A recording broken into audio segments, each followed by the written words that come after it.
ബഹുമാനപ്പെട്ട MLA, മറ്റ് വേദിയിലിരിക്കുന്ന ആദരണീയരായ ജനപ്രതിനിധികളെ, ശിശുക്ഷേമ സമിതിയുടെ സെക്രട്ടറിയായ ശ്രീ അരുൺ ഗോപി സാർ, പ്രിയപ്പെട്ട സംഘാടകരെ, പ്രിയപ്പെട്ട വിദ്യാർത്ഥിനികളെ, സഹോദരി സഹോദരന്മാരെ, ഈ രസകരമായ അതോടൊപ്പം തന്നെ വളരെ വാല്യുബിളായ ഒരു പരിപാടിയിൽ ഈ പോലീസിൻ്റെ സാന്നിധ്യം എന്താണ് എന്ന് ചിലപ്പോൾ ഒരുപക്ഷെ നിങ്ങളാരെങ്കിലും ചിലരെങ്കിലും തെറ്റിദ്ധരിച്ചാൽ അതിൻ്റെ ഒരു ആശങ്ക മാറ്റുന്നതിലേക്ക് കൂടിയാണ് ഞാൻ ഈ വേദിയിൽ നിൽക്കുന്നത്.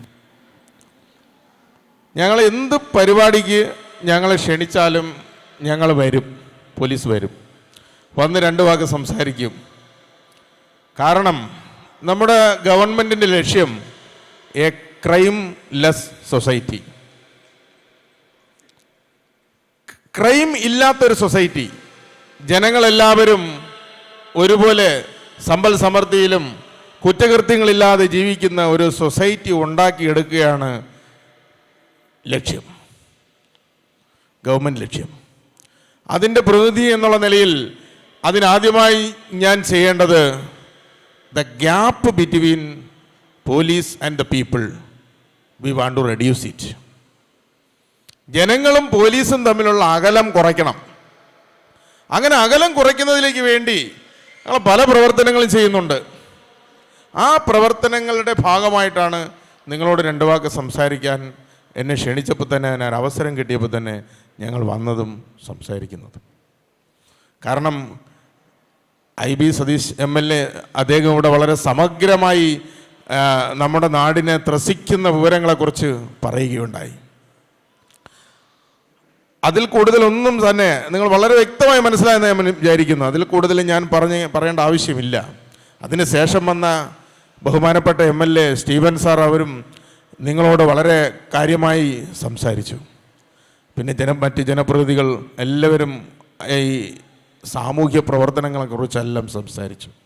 അപ്പോൾ 2 വാക്ക്, ഇപ്പോൾ അവർ നിന്ന് വിഷമിക്കുകയാണ്, ഞാൻ ഒരുപാട് ദീർഘിപ്പിക്കുന്നില്ല, 2 വാക്ക് സംസാരിക്കാമെന്നാണ് പറഞ്ഞത്. ഞാൻ പലപ്പോഴും സംസാരിച്ച് ദീർഘിച്ചു പോകും. അപ്പോൾ പോലീസും ജനങ്ങളും തമ്മിലുള്ള ഗ്യാപ്പ് കുറയ്ക്കണം. ആ ഗ്യാപ്പ് കുറയ്ക്കണമെങ്കിൽ നിങ്ങൾക്ക് ഇപ്പോൾ ഉണ്ടാകുന്നതായ പ്രശ്നങ്ങൾ എന്തെങ്കിലും ഉണ്ടെങ്കിൽ നിങ്ങൾ പോലീസിനെ സമീപിക്കണം. Police we are not destructors but makers എന്നുള്ള ആ ഒരു മെസ്സേജ് നിങ്ങൾക്ക് കമ്മ്യൂണിക്കേറ്റ് ചെയ്ത് കിട്ടണം. പോലീസിൽ ഒരുപാട് പദ്ധതികളുണ്ട്, സ്റ്റുഡൻറ്റ് പോലീസ് സംവിധാനം, പിന്നെ വയോജനങ്ങൾക്ക് വേണ്ടിയുള്ള പ്രസ്ഥാനങ്ങൾ, അതുപോലെ തന്നെ സ്ത്രീകൾക്കും കുട്ടികൾക്കും വേണ്ടിയുള്ള പ്രത്യേക പരിപാടികളെല്ലാം ഉണ്ട്. ഇപ്പോൾ എന്തായാലും ബഹുമാനപ്പെട്ട MLA നിന്ന് ബുദ്ധിമുട്ടാണ്, അദ്ദേഹത്തിന് പോകേണ്ടതായിട്ടുള്ളത് കൊണ്ട് ഞാൻ അധികം സംസാരിക്കുന്നില്ല. ഞാൻ എന്നെ വിളിച്ചതിനും ഈ സംഘാടകർക്ക് എല്ലാവിധമായ നന്മകളും നേർന്നുകൊണ്ട് അവർ നടത്തുന്ന ഈ കാരുണ്യ പ്രവർത്തനങ്ങൾ ഇന്നത്തെ കാലഘട്ടത്തിൻ്റെ ആവശ്യമാണെന്നും ഒരു കോർപ്പറേറ്റ് വൽക്കരിക്കപ്പെട്ട നമ്മുടെ സമൂഹത്തിൽ ഈ അന്യം നിന്ന് പോകുന്നതാണ് എന്നും എല്ലാം നമ്മുടെ MLA ഇവിടെ പറയുകയുണ്ടായി. അത് വളരെ കൃത്യമായ വാക്കുകളാണ്. നിങ്ങൾ മനസ്സിലാക്കേണ്ട കുറേ പോയിൻറ്റ്സ് അതിനകത്തുണ്ട്. അത് നിങ്ങൾ ചിന്തിക്കണമെന്ന് അഭ്യർത്ഥിച്ചുകൊണ്ട് ഞാൻ നിർത്തുന്നു. നന്ദി, നമസ്കാരം.